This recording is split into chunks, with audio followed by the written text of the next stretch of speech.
একজন যুবক প্রশ্ন করেছে, হুজুর আমার বাবা মারা গিয়েছে, আমি আমি যখন আমার বাবার কবরের পাশে দাঁড়াই, আমার আব্বা কি আমাকে চিনতে পারেন?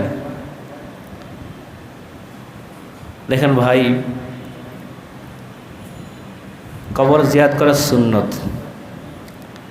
যদি আমরা কবর জিয়ারত করতে যাই, যার কবর জিয়ারত করব, যদি তিনি আমাকে যদি চিনতেন, যদি জীবিত থাকা অবস্থায়, তাহলে আল্লাহর রহমতে আল্লাহ তাকে চিনার ব্যবস্থা করে দিবেন যে আমার ছেলে আসছে, আমার নাতি আসছে। সুবহানাল্লাহ।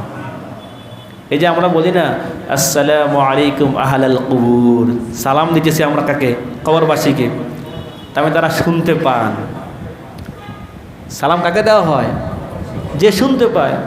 আমরা কি ওয়ালকে বলবো ওয়াল আসসালামু আলাইকুম? এটা কি হয়? কারণ শুনে না তো। যারা মৃত ব্যক্তি, কবরস্থান যারা শাহীদ, এদেরকে কি বলা হয়? আসসালামু আলাইকুম আহলাল কুবুর। সালাম দেওয়া হয় কি হয় না? তারপরে তারা আমাদের সালাম শুনতে পান। এখন প্রশ্ন, আমাদেরকে চিনতে পারেন কিনা? উত্তর হলো যে হ্যাঁ, যে ব্যক্তি আমাকে জীবিত থাকা অবস্থায় চিনত, সে আমাকে মৃত্যুর পরেও কি চিনতে পারবে।